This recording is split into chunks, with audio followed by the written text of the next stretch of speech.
और फ्रेंड्स, अगर खान सर के नोट्स का पीडीएफ चाहिए आपको, ये जो नया वाला नोट्स है 2024 वाला, ये प्रत्येक सब्जेक्ट का अगर आपको नोट्स चाहिए तो आप इस नंबर पे, जो नंबर दिख रहा है आपको स्क्रीन पे, इस नंबर पे आप मैसेज कर दीजिएगा, आपको वहाँ पे पीडीएफ उपलब्ध करा दिया जाएगा।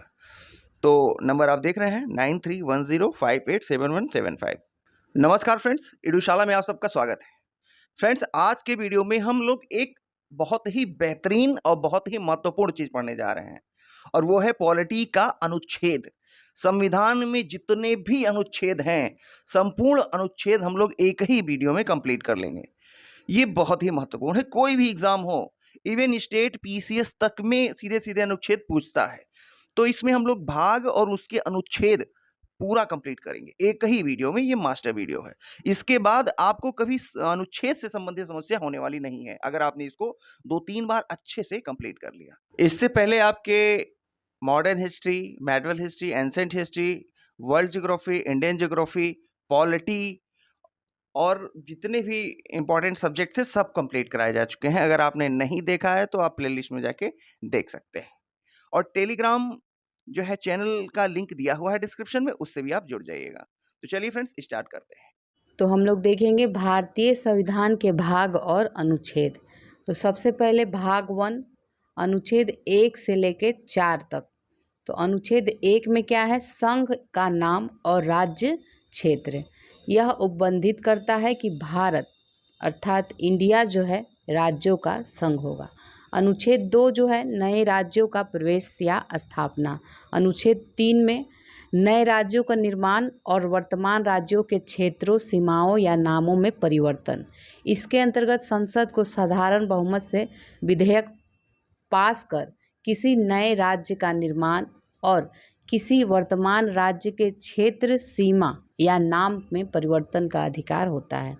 अनुच्छेद 4 पहली अनुसूची और चौथी अनुसूची के संशोधन तथा अनुपूरक, आनुषंगिक और परिणामिक विषयों का उपबंध करने के लिए अनुच्छेद 2 और 3 के अधीन बनाई गई है विधियाँ इसके तहत। अब भाग 2 में नागरिकता है और इसका अनुच्छेद है 5 से 11। ठीक है, तो 5 से 11 देखेंगे। अनुच्छेद 5 संविधान के प्रारंभ पर नागरिकता। अनुच्छेद 6 पाकिस्तान से भारत को प्रव्रजन करने वाले कुछ व्यक्तियों के नागरिकता के अधिकार। अनुच्छेद 7 जो है पाकिस्तान को प्रव्रजन करने वाले कुछ व्यक्तियों के नागरिकता के अधिकार। अनुच्छेद 8 जो है भारत के बाहर रहने वाले भारतीय उद्भव के कुछ व्यक्तियों के नागरिकता के अधिकार। अनुच्छेद 9 विदेशी राज्य की नागरिकता स्वेच्छा से अर्जित करने वाले व्यक्तियों का नागरिक न होना। अनुच्छेद 10 नागरिकों के अधिकारों का बना रहना। अनुच्छेद 11 में क्या है? संसद द्वारा नागरिकता के अधिकार का विधि द्वारा विनियमन किया जाए।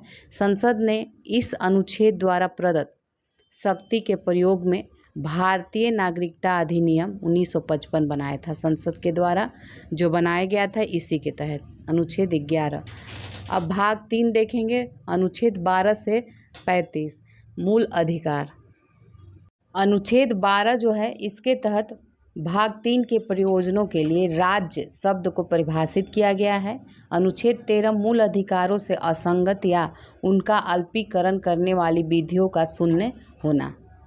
अब आगे देखेंगे अनुच्छेद मूल अधिकार है ना, तो अनुच्छेद सबसे पहले इसमें देखिए हम लोग देख रहे हैं मूल अधिकार का 12 से 35 तक में, तो 12-13 हो गया। अब 14 देखिए, इसमें समता का अधिकार है। पहले मूल अधिकार में जो पहला है ये समता का अधिकार है, इसके अंतर्गत 14 से 18 आता है। तो अनुच्छेद 14 में विधि के समक्ष समता तथा विधियों का समान संरक्षण संबंधित है। अनुच्छेद 15 धर्म, मूलवंश, जाति, लिंग या जन्म स्थान के आधार पर विभेद का प्रतिषेध। अनुच्छेद 15(3) राज्य स्त्रियों के लिए विशेष उपबंध कर सकता है। अनुच्छेद 16 जो है लोक नियोजन के विषय में अवसर की समता। अनुच्छेद 16(4) के आधार पर पिछड़ा वर्ग को आरक्षण प्राप्त होता है। अनुच्छेद 17 अस्पृश्यता का अंत। अनुच्छेद 18 उपाधियों का अंत। दूसरा है स्वतंत्रता का अधिकार। तो अनुच्छेद इसके तहत 19 अनुच्छेद में क्या है? अनुच्छेद 19 जो है इसमें वाक स्वतंत्रता आदि विषयक कुछ अधिकारों का इसमें संरक्षण किया गया है। अनुच्छेद 20 अपराधों के लिए दोष सिद्धि के संबंध में संरक्षण। अनुच्छेद 21 प्राण एवं दैहिक स्वतंत्रता का संरक्षण। अनुच्छेद 21 का बालकों को शिक्षा का अधिकार, संविधान अधिनियम 2002 द्वारा अंतः स्थापित। अनुच्छेद 22 कुछ दशाओं में गिरफ्तारी और निरोध से संरक्षण। शोषण के विरुद्ध अधिकार, इसके तहत अनुच्छेद 23 में मानव के दुर्व्यापार और बलात्श्रम का प्रतिषेध। अनुच्छेद 24 कारखानों आदि में बालकों के नियोजन का प्रतिषेध, 14 वर्ष के बालकों पर ये लागू है तक के। चौथा है धर्म की स्वतंत्रता का अधिकार, इसके तहत अनुच्छेद 25 में अंतःकरण की और धर्म के अबाध रूप से मानने, आचरण और प्रचार करने की स्वतंत्रता। अनुच्छेद 26 धार्मिक कार्यों के प्रबंध की स्वतंत्रता। अनुच्छेद 27 किसी विशिष्ट धर्म की अभिवृद्धि के लिए करों के संदाय के बारे में स्वतंत्रता। अनुच्छेद 28 कुछ शिक्षा संस्थाओं में धार्मिक शिक्षा या धार्मिक उपासना में उपस्थित होने के बारे में स्वतंत्रता। अब आगे देखेंगे पांचवा जो है ये संस्कृति और शिक्षा संबंधी अधिकार। तो इसमें अनुच्छेद 29 जो है अल्पसंख्यक वर्गों के हितों का संरक्षण। अनुच्छेद 30 जो है शिक्षा संस्थाओं की स्थापना और प्रशासन करने का अल्पसंख्यक वर्गों का अधिकार। अनुच्छेद 31 जो है संपत्ति का अनिवार्य अर्जन 44वें संविधान संशोधन अधिनियम 1978 द्वारा निश्चित है। अनुच्छेद 31 को संपदाओं आदि के अर्जन के लिए उपबंध करने वाली विधियों की विवर्ती। अनुच्छेद 31 ख है कुछ अधिनियमों और विनियमों का विधि मान्यकरण। अनुच्छेद 31 ग है कुछ निदेशक तत्वों को प्रभावी ढंग से प्रभावी करने वाली विधियों की व्यावृत्ति। अनुच्छेद 31 घ है राष्ट्र विरोधी क्रियाकलाप के संबंध में विधियों की व्यापृति। अब छठा है संवैधानिक उपचारों का अधिकार। तो अनुच्छेद 32 में भाग 3 द्वारा प्रदत्त अधिकारों को प्रवर्तित कराने के लिए उपचार है। इन अनुच्छेद द्वारा प्रदत्त मूल अधिकार को भीमराव अंबेडकर ने संविधान की आत्मा कहा है। अनुच्छेद 32 क में राज्य विधियों की संवैधानिक वैधता पर अनुच्छेद 32 के अधीन कार्यवाहियों में विचार न किया जाना। अनुच्छेद 33 भाग 3 द्वारा प्रदत्त अधिकारों का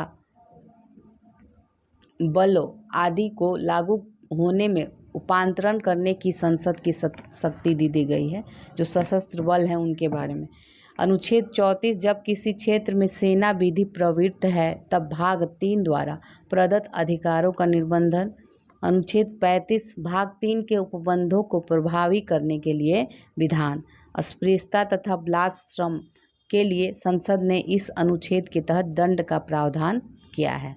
अब भाग 4 देखेंगे। अनुच्छेद जो है 36 से 51 राज्य की नीति निर्देशक तत्व। तो अनुच्छेद 36 में क्या है, इसमें कहा गया है कि अनुच्छेद 12 में दी गई राज्य शब्द की परिभाषा भाग 4 अर्थात नीति निर्देशक तत्वों के लिए भी लागू होगी। अनुच्छेद 37 जो है भाग 4 में अंतर्विष्ट तत्वों का लागू होना अर्थात राज्य का यह कर्तव्य है कि वह इस भाग में अंतर्विष्ट तत्वों को विधि बनाते समय लागू करे, किंतु यह किसी न्यायालय द्वारा प्रवर्तनीय नहीं है। अनुच्छेद 38 राज्य लोक कल्याण की अभिवृद्धि के लिए सामाजिक व्यवस्था बनाएगा। अनुच्छेद 39 राज्य द्वारा अनुसरणीय कुछ नीति तत्व। राज्य स्त्री एवं पुरुष को समान कार्य के लिए समान वेतन उपलब्ध कराए। अब नेक्स्ट में देखेंगे, नेक्स्ट है अनुच्छेद 39 को तो समान न्याय और निःशुल्क विधि सहायता 42वें संविधान संशोधन में इसे जोड़ा गया है 1976। अनुच्छेद 40 है ग्राम पंचायतों का संगठन। अनुच्छेद 41 है कुछ दशाओं में काम, शिक्षा और लोक सहायता पाने का अधिकार। अनुच्छेद 42 जो है काम की न्याय संगत और मानव उचित दशाओं का तथा प्रसूति सहायता का उपबंध। अनुच्छेद 43 कर्मकारों के लिए निर्वाह योग्य मजदूरी आदि। अनुच्छेद 43 क उद्योगों के प्रबंध में कामगारों की भागीदारी, इसे 42वें संविधान संशोधन अधिनियम द्वारा अंतः स्थापित किया गया है। अनुच्छेद 43 ख जो है संविधान 97वें संशोधन द्वारा अंतः स्थापित। अनुच्छेद 44 नागरिक के लिए एक समान सिविल संहिता। अनुच्छेद 45 आरंभिक सुश्रुत देखरेख तथा 6 वर्ष से कम आयु के बालकों के लिए निःशुल्क और अनिवार्य शिक्षा का उपबंध, इसे 86वें संविधान संशोधन द्वारा 2002 में जोड़ा गया है। अनुच्छेद 46 अनुसूचित जाति, अनुसूचित जनजाति तथा अन्य दुर्बल वर्गों के शिक्षा और अर्थ संबंधी हितों की इसमें अभिवृद्धि की बात की गई है, 46 है। अब अनुच्छेद 47 पोषाहार स्तर और जीवन स्तर का ऊंचा करने तथा लोक स्वास्थ्य का सुधार करने का राज्य का कर्तव्य।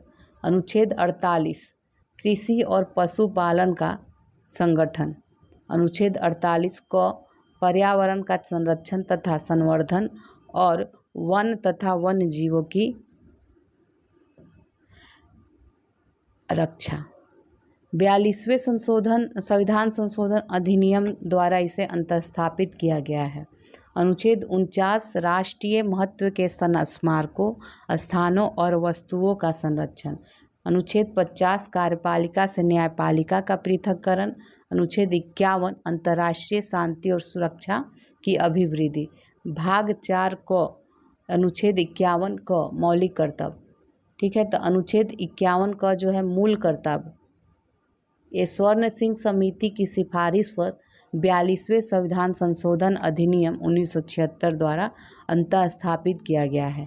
अब भाग 5 अनुच्छेद 52 से 151 संघ संबंधित है, संघ कार्यपालिका और राष्ट्रपति से।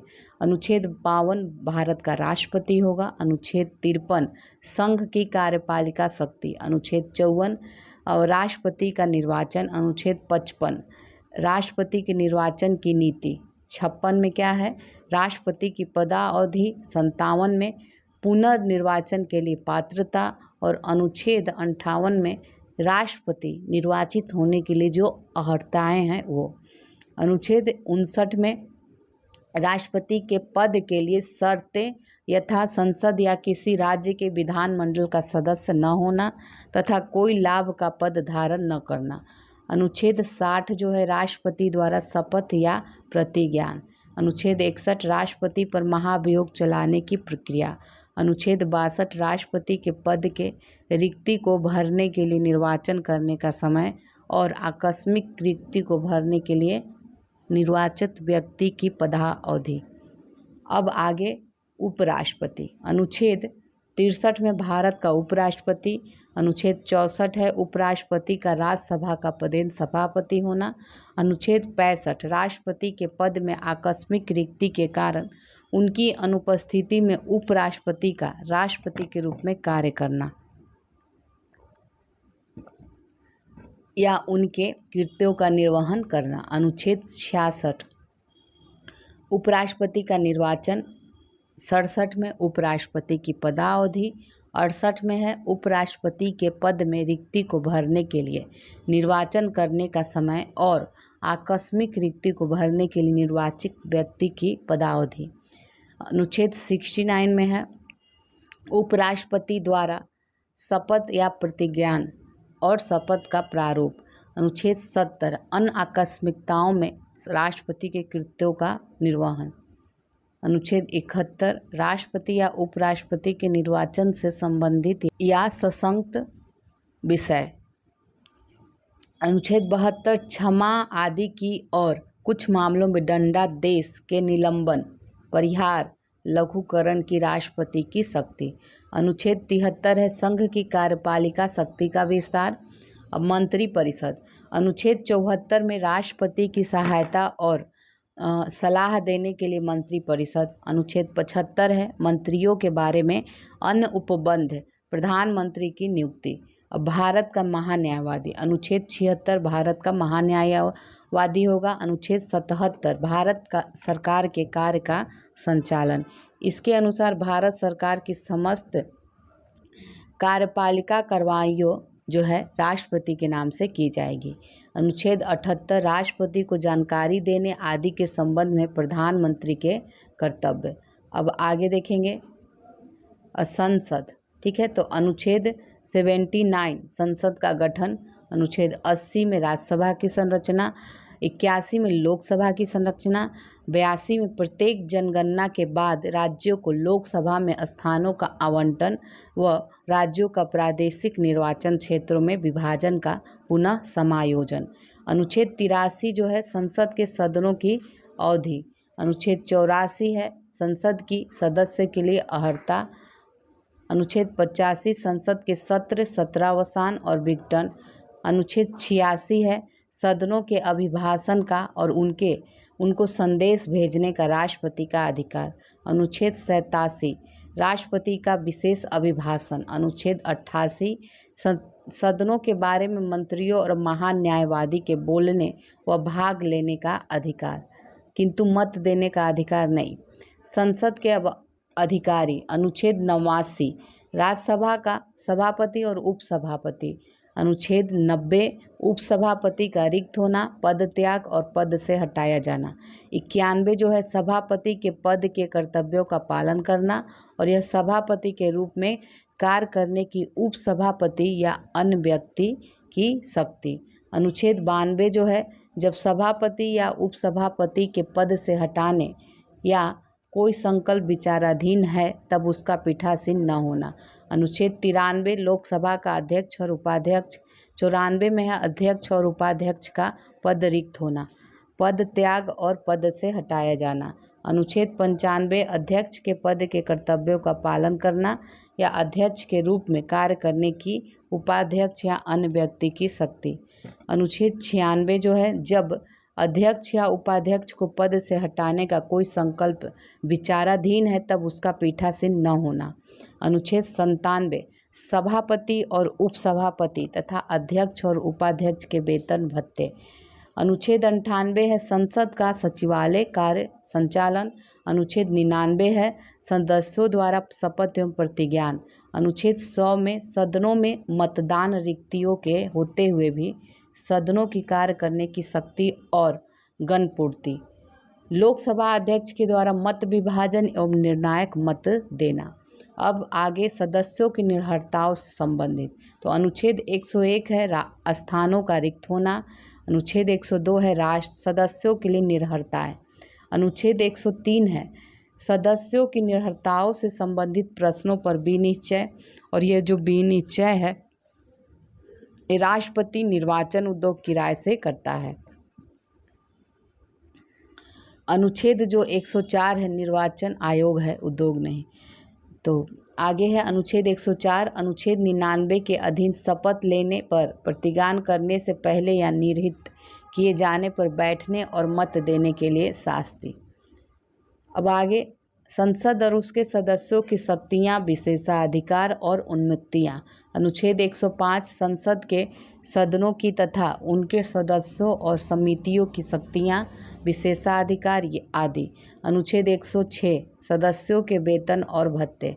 विधायी प्रक्रिया। अनुच्छेद 107 विधेयकों के पुनः स्थापन और पारित किए जाने के संबंध में उपबंध। अनुच्छेद 108 कुछ दशाओं में दोनों की संयुक्त बैठक। अनुच्छेद 109 धन विधेयकों के संबंध में विशेष प्रक्रिया। 110 में है धन विधेयक की परिभाषा और 111 में विधेयकों पर राष्ट्रपति की अनुमति। वित्तीय विषयों के संबंध में प्रक्रिया। अनुच्छेद 112 वार्षिक वित्तीय विवरण बजट। अनुच्छेद 113 संसद में प्राक्कलनों के संबंध में प्रक्रिया। अनुच्छेद 114 विनियोग विधेयक।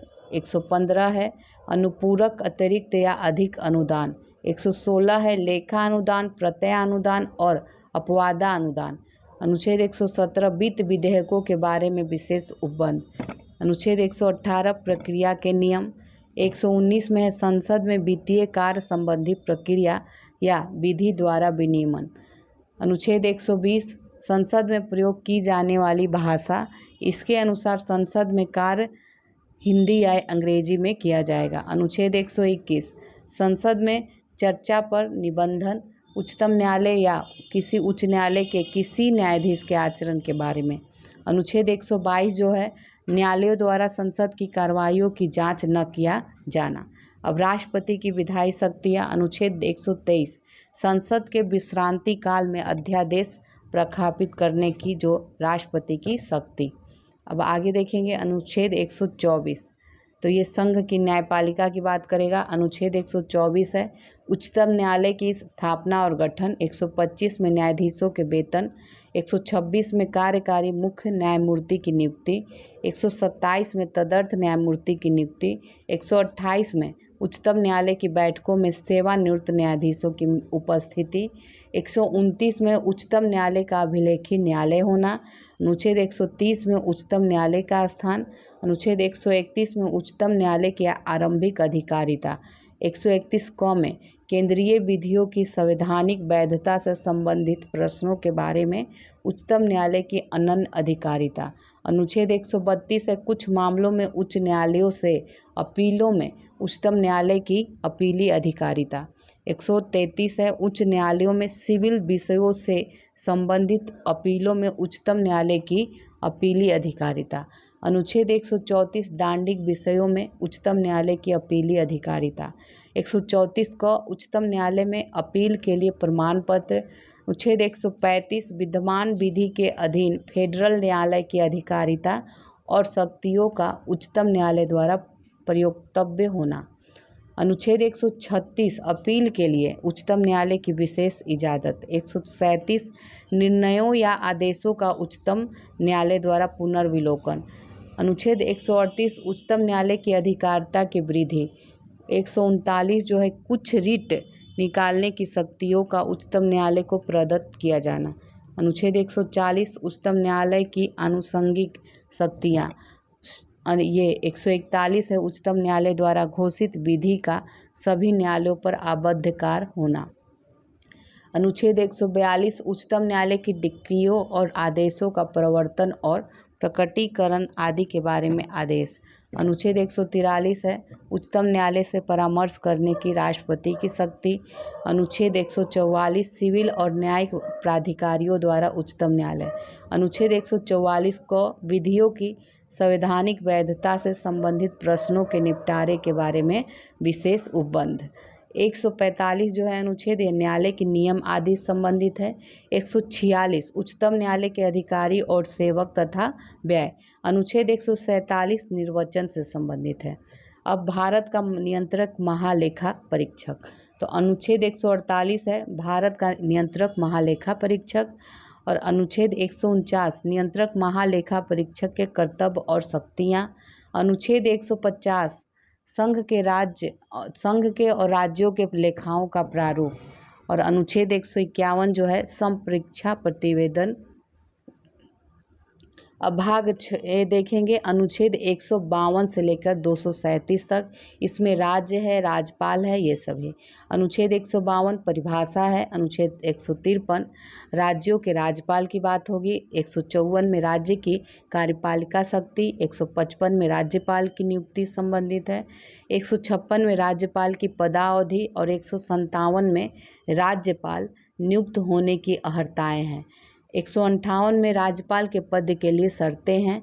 159 में राज्यपाल द्वारा शपथ या प्रतिज्ञान। 160 में कुछ आकस्मिकताओं में राज्यपाल के कृत्यों का निर्वहन।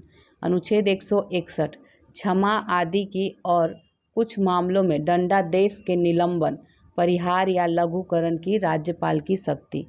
अनुच्छेद 162 है राज्य की कार्यपालिका शक्ति का विस्तार।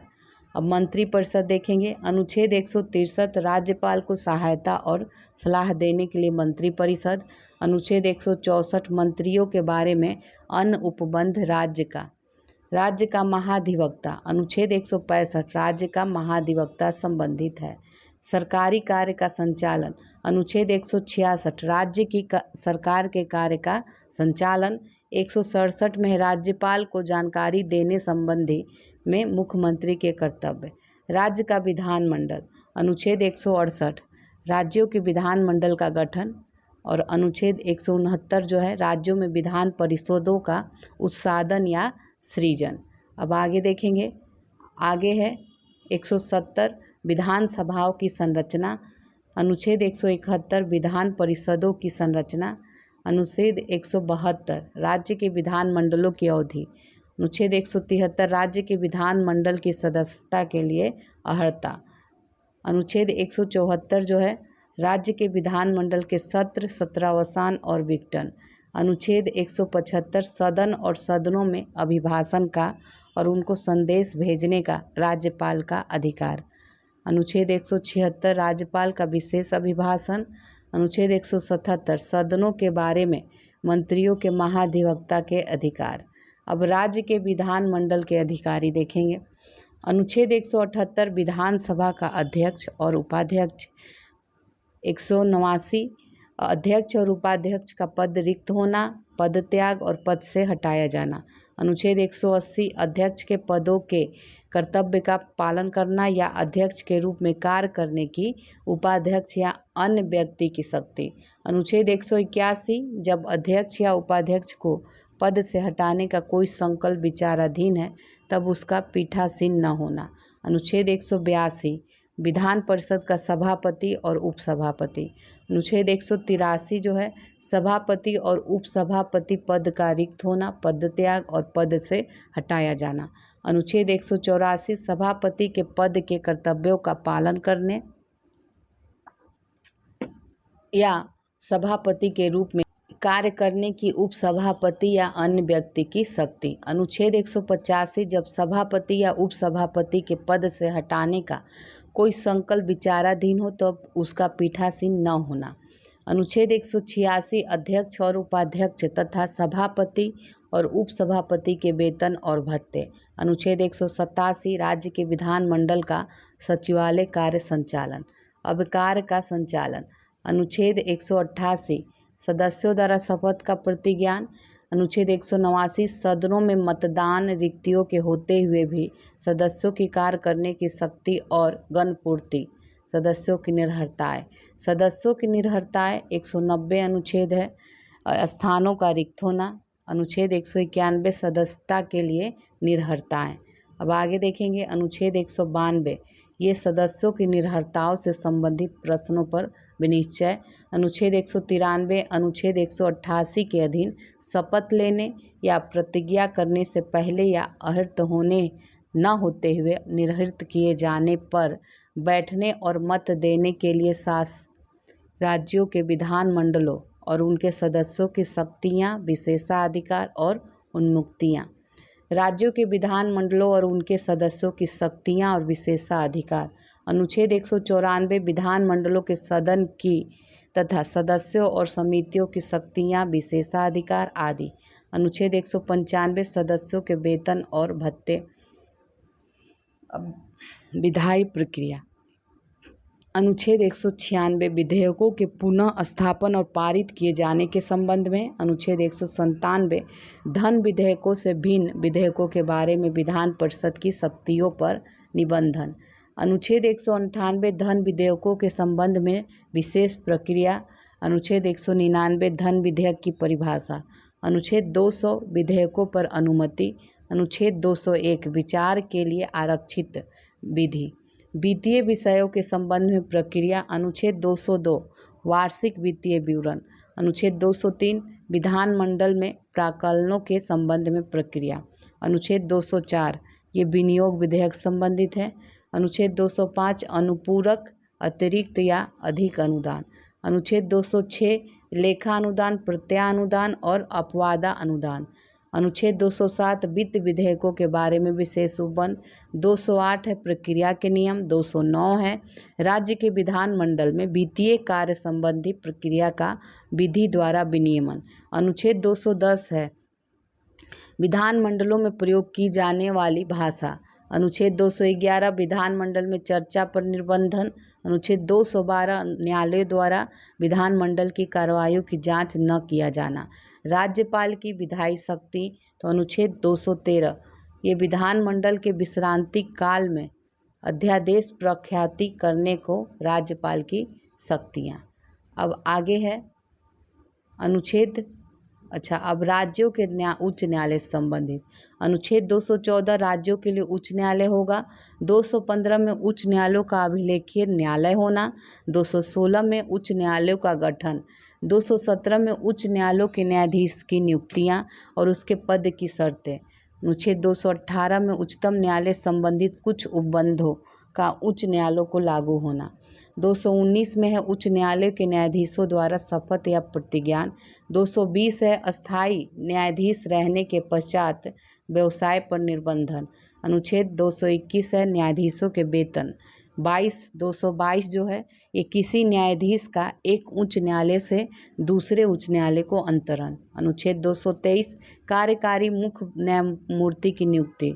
अनुच्छेद 224 अपर और कार्यकारी न्यायाधीशों की नियुक्ति। अनुच्छेद 224 क उच्च न्यायालयों की बैठकों में सेवानिवृत्त न्यायाधीशों की नियुक्ति। अनुच्छेद 225 विद्यमान उच्च न्यायालयों की अधिकारिता। अनुच्छेद 226 कुछ रीट निकालने की उच्च न्यायालय की शक्ति। अनुच्छेद 226 क अनुच्छेद 226 के अधीन कार्रवाइयों में केंद्रीय विधियों की संवैधानिक वैधता पर विचार न किया जाना। अनुच्छेद 227 सभी न्यायालयों के अधीक्षण की उच्च न्यायालय की शक्ति। अनुच्छेद 228 कुछ मामलों का उच्च न्यायालय को अंतरण। 228 को राज्य विधियों की संवैधानिक वैधता से संबंधित प्रश्नों के निपटारे के लिए बारे में विशेष उपबंध। अनुच्छेद 229 उच्च न्यायालय के अधिकारी और सेवक तथा व्यय। अनुच्छेद 230 उच्च न्यायालयों की अधिकारिता का संघ राज्य क्षेत्रों पर विस्तार। अनुच्छेद 231 दो या अधिक राज्यों के लिए एक ही उच्च न्यायालय की स्थापना। और अनुच्छेद 232 निरसित किया गया है। अब अधीनस्थ न्यायालय अनुच्छेद 233 जो है जिला न्यायाधीशों की नियुक्ति से संबंधित है। अनुच्छेद 233 को उच्च जिला न्यायाधीशों की नियुक्तियों का और उनके द्वारा किए गए निर्णयों आदि का विधि मान्यकरण। अनुच्छेद 234 न्यायिक सेवा में जिला न्यायाधीशों से भिन्न व्यक्तियों की भर्ती।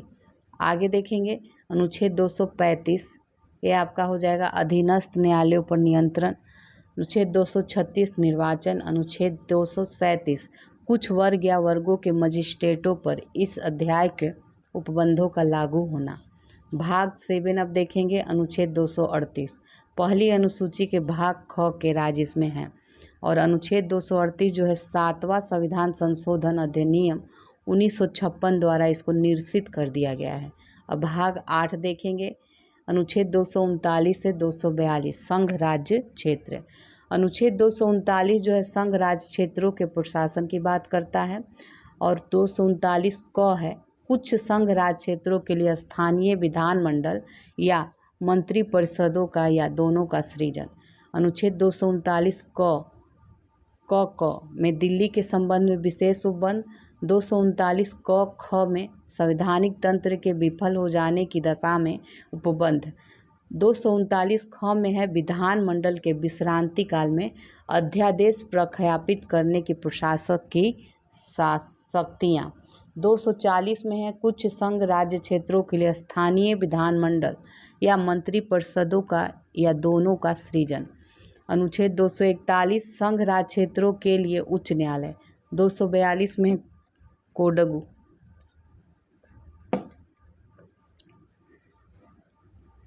अब भाग 9 अनुच्छेद 243 से 243 1 से लेकर 15 तक पंचायतें जो है।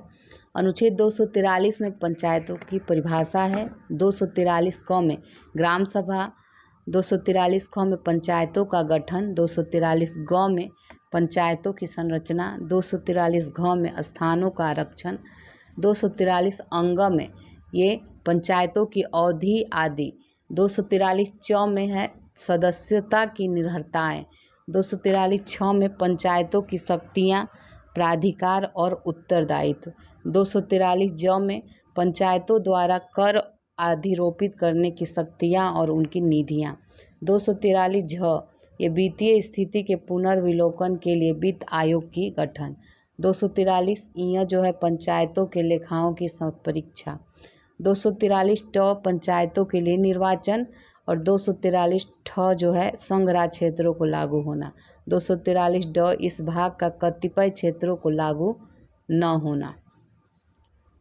अब आगे देखेंगे 243 ढ विद्यमान और विधियों और पंचायतों का बना रहना। अनुच्छेद 43 243 9 निर्वाचन संबंधी मामलों में न्यायालय के हस्तक्षेप का वर्णन।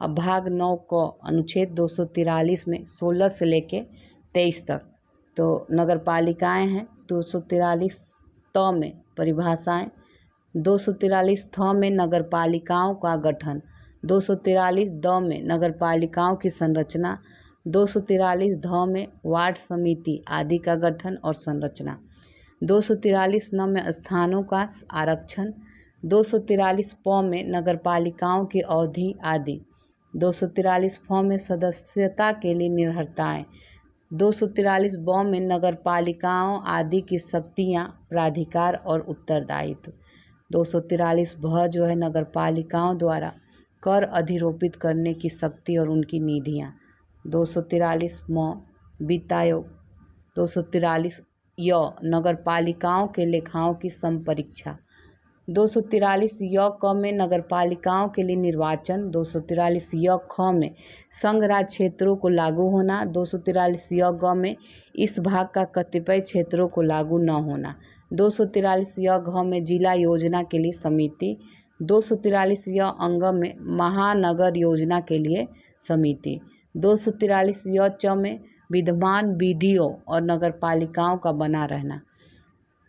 अनुच्छेद 243 य छ ये निर्वाचन संबंधी मामलों में न्यायालयों के हस्तक्षेप का वर्जन करता है। अब भाग 9 ख अनुच्छेद 243 37 से 243 46 तक सहकारी समितियां, तो 243 य ज में परिभाषाएं हैं और 243 य झ में सहकारी सोसाइटी का निगमन से संबंधित है। अनुच्छेद 243 य में मंडल तथा इसके पदधारकों की संख्या तथा पद अवधि, 243 य ट में मंडल के सदस्यों का निर्वाचन, 243 य ढ में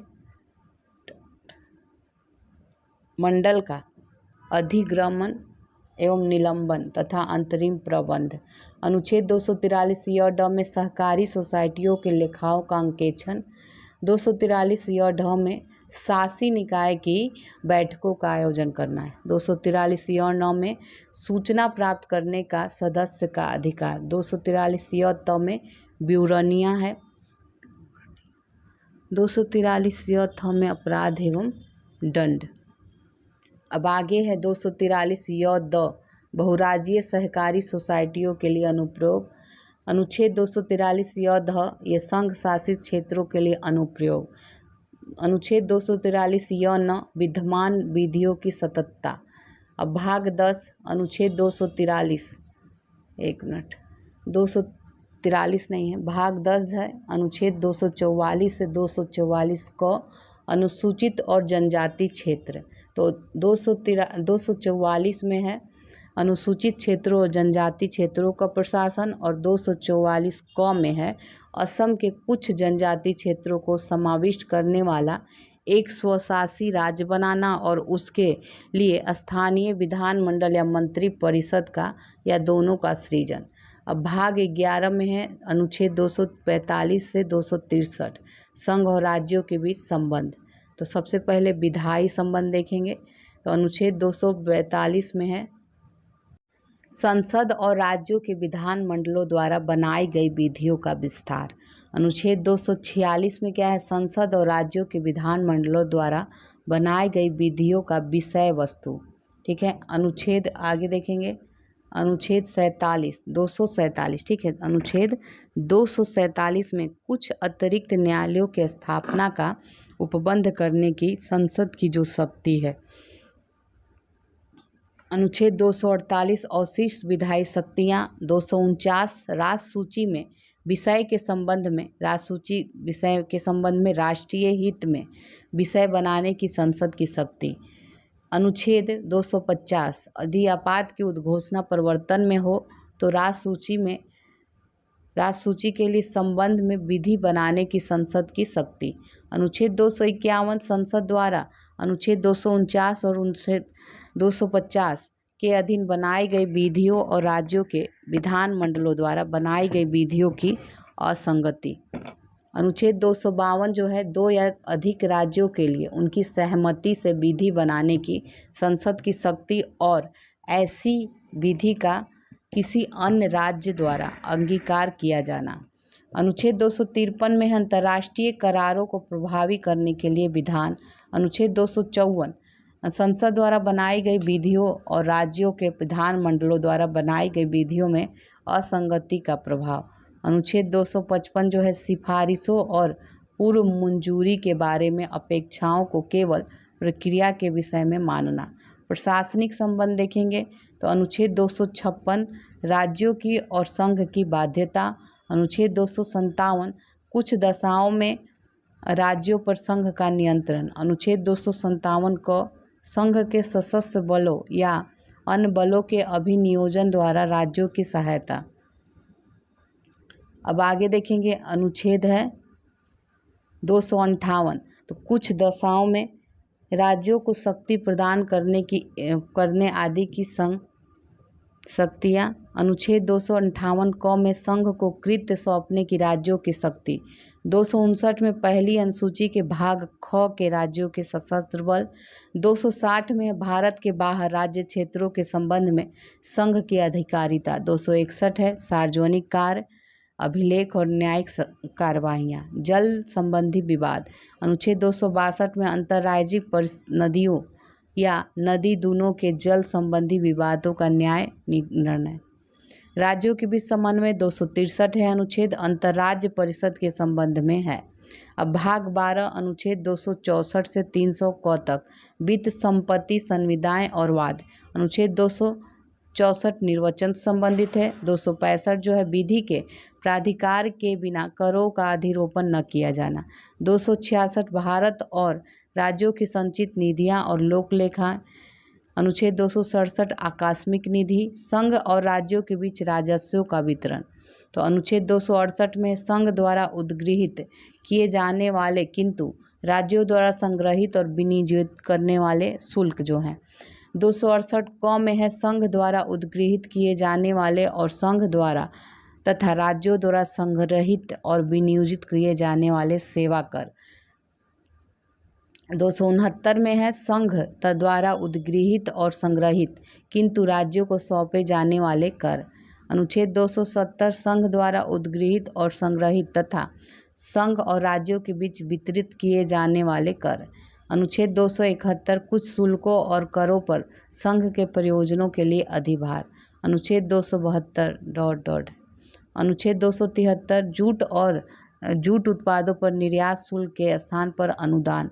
अनुच्छेद 274 है ऐसे कराधान पर जिसमें राज्य हितबद्ध है प्रभाव डालने वाले विधेयकों के लिए राष्ट्रपति की पूर्व सिफारिश की अपेक्षा।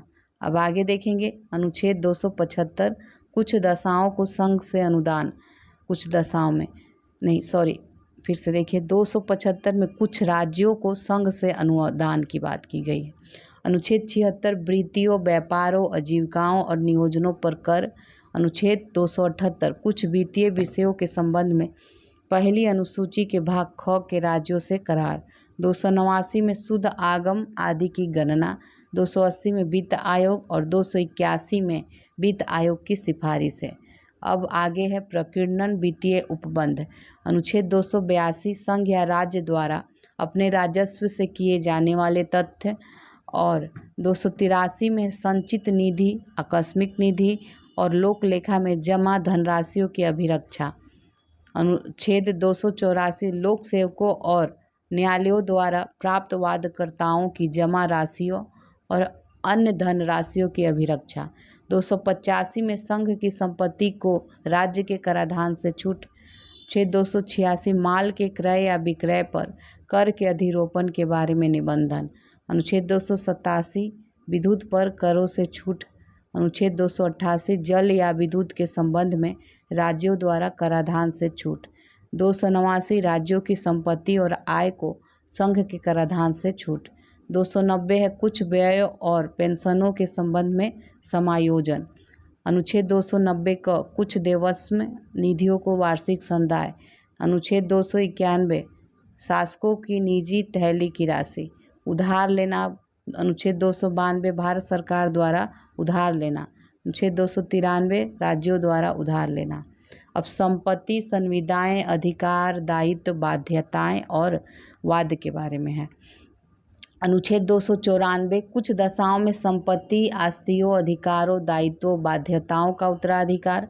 अनुच्छेद 295 जो है ये आपका हो जाएगा अन्य दशाओं में संपत्ति, आस्तियों, अधिकारों, दायित्वों और बाध्यताओं का उत्तराधिकार।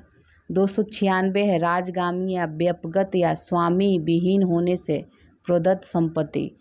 अनुच्छेद 297 जो है राज्य, क्षेत्रीय, सागर खंड या महाद्वीपीय मगतट भूमि में स्थित मूल्यवान चीज़ों और अनन्य आर्थिक क्षेत्र के संपत्ति स्रोतों का संघ में निहित होना। 298 व्यापार करने आदि की शक्ति। 299 संविदाएं और 300 वाद और कार्यवाहियां हैं। संपत्ति का अधिकार। अनुच्छेद 300 क विधि के प्राधिकार के बिना व्यक्तियों को संपत्ति से वंचित किया जाना। अब भाग 13 है अनुच्छेद 301 से 307 भारत के राज्य क्षेत्र के भीतर व्यापार, वाणिज्य और समागम के बारे में है। अनुच्छेद 301 जो है व्यापार, वाणिज्य और समागम की स्वतंत्रता देता है। अनुच्छेद 302 व्यापार, वाणिज्य और समागम पर निबंधन अधिरोपित करने की संसद की शक्ति। 303 में क्या है व्यापार और वाणिज्य के संबंध में संघ और राज्यों की विधायी शक्तियों पर निबंधन। 304 है राज्यों के बीच व्यापार, वाणिज्य और समागम पर निबंधन। अनुच्छेद 305 जो है विद्यमान विधियों और राज्य के एकाधिकार का उपबंध करने वाली विधियों की व्याप्ति। अनुच्छेद 306 पहली अनुसूची के भाग ख के कुछ राज्यों की व्यापार और वाणिज्य पर निबंधनों के अधिरोपण की शक्ति। अनुच्छेद 307 अनुच्छेद 301 से 304 के प्रयोजनों को क्रियान्वित करने के लिए प्राधिकारी की नियुक्ति। अब भाग 14 देखेंगे अनुच्छेद 308 से 323 संघ और राज्यों के अधीन सेवाएं। 308 में निर्वचन है। 309 में संघ या राज्य की सेवा करने वाली व्यक्तियों की भर्ती और सेवा की शर्तें। 310 है संघ या राज्य की सेवा करने वाले व्यक्तियों की पदावधि। अनुच्छेद 311 संघ या राज्य के अधीन सिविल हैसियत में नियोजित व्यक्तियों को पदच्युत किया जाना, पद से हटाया जाना या पंक्ति में अवनत किया जाना। अनुच्छेद 312 अखिल भारतीय सेवाएं हैं। अनुच्छेद 312 क कुछ सेवाओं के अधिकारियों की सेवा किस्तों में परिवर्तन करने या उसे प्रतिशत करने की संसद की शक्ति। 313 संक्रमणकालीन उपबंध है। 314 कुछ सेवाओं के विद्यमान अधिकारियों के संरक्षण के लिए उपबंध है। अब लोक सेवा आयोग। अनुच्छेद 315 संघ और राज्यों के लिए लोक सेवा आयोग। अनुच्छेद 316 सदस्यों की नियुक्ति और पदावधि। अनुच्छेद 317 लोक सेवा आयोग के किसी सदस्य का हटाया जाना और निलंबित किया जाना। अनुच्छेद 318 जो है आयोग के सदस्यों और कर्मचारी विद के सेवा की शर्तों के बारे में विनियमन की शक्ति। 319 में क्या है आयोग के सदस्यों द्वारा ऐसे सदस्य न रहने पर पद धारण करने में विनियमन बनाने की शक्ति। अनुच्छेद 320 लोक सेवा आयोगों के कृत्य। अनुच्छेद 321 लोक सेवा आयोग पर कृत्यों का विस्तार करने की शक्ति। 322 में लोक सेवा आयोगों के व्यय। 323 में लोक सेवा आयोगों के प्रतिवेदन। अब भाग 14 क अनुच्छेद 323 क से 323 ख। 323 क है प्रशासनिक अधिकरण। 323 ख है अन्य विषयों के लिए अधिकरण। भाग 15 है अनुच्छेद 324 से 329 निर्वाचन संबंधित। अनुच्छेद 324 है निर्वाचनों के अधीक्षण, निर्देशन और नियंत्रण का निर्वाचन आयोग में निहित होना। अनुच्छेद 325 है धर्म, मूलवंश, जाति या लिंग के आधार पर किसी व्यक्ति का निर्वाचक नामावली में सम्मिलित किए जाने के लिए अपात्र न होना और उसके द्वारा किसी विशेष निर्वाचक नामावली में सम्मिलित किए जाने का दावा न किया जाना। अनुच्छेद 326 लोकसभा और राज्यों की विधानसभा के लिए निर्वाचनों का वयस्क मताधिकार के आधार पर होना। अनुच्छेद 327 विधान मंडलों के लिए निर्वाचनों के संबंध में उपबंध करने की संसद की शक्ति। 328 है किसी राज्य के विधानमंडल के लिए निर्वाचनों के संबंध में उपबंध करने की इस विधानमंडल की शक्ति। अनुच्छेद 329 निर्वाचन संबंधी मामलों में न्यायालयों के हस्तक्षेप का वर्जन। अनुच्छेद 329 का प्रधानमंत्री और अध्यक्ष के मामले में संसद के निर्वाचनों के बारे में विशेष उपबंध है। अब भाग 16 है अनुच्छेद 330 से 342 कुछ वर्गों के संबंध में विशेष उपबंध। अनुच्छेद 330 में है लोकसभा में अनुसूचित जाति और जनजाति के लिए स्थानों का आरक्षण। 331 में लोकसभा में आंग्ल भारतीय समुदाय का प्रतिनिधित्व, अब इसको हटा दिया गया है। और 332 में है राज्यों की विधानसभाओं में अनुसूचित जाति और अनुसूचित जनजाति के लिए स्थानों का आरक्षण। अनुच्छेद 33 राज्यों की विधानसभा में आंग्ल भारतीय समुदाय का प्रतिनिधित्व पहले था, अब हटा दिया गया है इसको भी। अब आगे देखते हैं अनुच्छेद 324 जो है 334 स्थानों के आरक्षण और विशेष प्रतिनिधित्व का 70 वर्ष बाद न रहना। 95 संविधान संशोधन अधिनियम 2009 द्वारा इसे संशोधित किया गया है। अनुच्छेद 335 सेवाओं और पदों के लिए अनुसूचित जातियों और अनुसूचित जनजातियों के दावे। अनुच्छेद 336 कुछ सेवाओं में आंग्ल भारतीय समुदाय के लिए, ये भी हटा दिया गया है। अनुच्छेद 337 आंग्ल भारतीय समुदाय के फायदे के लिए शैक्षिक अनुदान के विशेष उपबंध। अनुच्छेद 338 राष्ट्रीय अनुसूचित जाति आयोग। 338 क राष्ट्रीय अनुसूचित जनजाति आयोग। 339 अनुसूचित क्षेत्रों के प्रशासन और अनुसूचित जनजाति के कल्याण के बारे में संघ का नियंत्रण। अनुच्छेद 340 पिछड़े वर्गों की दशाओं के अन्वेषण के लिए आयोग की नियुक्तियाँ। 341 जो है अनुसूचित जातियाँ और 342 अनुसूचित जनजातियाँ। भाग 17 देखेंगे अनुच्छेद 343 से 351, ये राजभाषा संघ की भाषा संबंधित है। 343 है संघ की राज्य भाषा और 344 है राज्य भाषा के संबंध में आयोग और संसद की समितियाँ। प्रादेशिक भाषाएं 345 में राज्य की राजभाषा या राजभाषाएं। 346 एक राज्य और दूसरे राज्य के बीच, किसी राज्य और संघ के बीच पत्र आदि की जो राजभाषा है। अनुच्छेद 347 किसी राज्य की जनसंख्या की किसी अनुभाग द्वारा बोली जाने वाली भाषा के संबंध में विशेष उपबंध। अब उच्चतम न्यायालय, उच्च न्यायालय आदि की भाषा। अनुच्छेद 348 उच्चतम न्यायालय और उच्च न्यायालय में अधिनियमों, विधेयकों आदि के लिए प्रयोग की जाने वाली भाषा। अनुच्छेद 349 भाषा से संबंधित कुछ विधियों अधिनियमित करने की विशेष प्रक्रिया। अब विशेष निर्देश देखेंगे 350 अनुच्छेद 350 जो है व्यथा के निवारण के लिए अभ्यावेदन में प्रयोग की जाने वाली भाषा। अनुच्छेद 350 को प्राथमिक स्तर पर मातृभाषा में शिक्षा की सुविधाएं। अब आगे देखेंगे अनुच्छेद 350 ख भाषाई अल्पसंख्यक वर्गों के लिए विशेष अधिकारी। अनुच्छेद 351 हिंदी भाषा के विकास के लिए निर्देश। भाग 18 अनुच्छेद 352 से 360। अनुच्छेद 352 या आपात उपबंध से ये संबंधित है 352 से 60।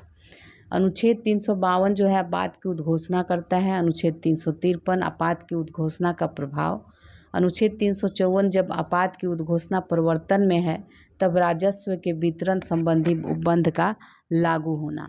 अनुच्छेद 355 जो है बाह्य आक्रमण और आंतरिक अशांति से राज्यों की रक्षा करने का संघ का कर्तव्य। अनुच्छेद 356 ये राज्यों में संवैधानिक तंत्र के विफल हो जाने की दशा में उपबंध। अनुच्छेद 357 अनुच्छेद 356 के अधीन की गई घोषणा के अधीन विधायी शक्तियों का प्रयोग। 358 आपात के दौरान अनुच्छेद 19 के उपबंधों का निलंबन। अनुच्छेद 359 आपात के दौरान भाग 3 द्वारा प्रदत्त अधिकारों के प्रवर्तन का निलंबन। अनुच्छेद 359 को इस भाग का पंजाब राज्य को लागू करना। 360 में है वित्तीय आपात के बारे में उपबंध। भाग 19 अनुच्छेद 361 से 67। अनुच्छेद 361 में राष्ट्रपति, राज्यपाल और राज्य प्रमुख का संरक्षण। अनुच्छेद 361 को संसद और राज्यों के विधानमंडलों की कार्रवाइयों के प्रकाशन का संरक्षण। 362 में है देशी राज्य के शासकों और अधिकार और विशेषाधिकार। अनुच्छेद 363 कुछ संधि करार आदि से उत्पन्न विवादों में न्यायालयों के हस्तक्षेप का वर्जन। 363 क देशी राज्यों के शासकों को दी गई मान्यता की समाप्ति और निजी थैलियों का अंत। अनुच्छेद 364 महापत्तनों और विमान क्षेत्रों के बारे में विशेष उपबंध।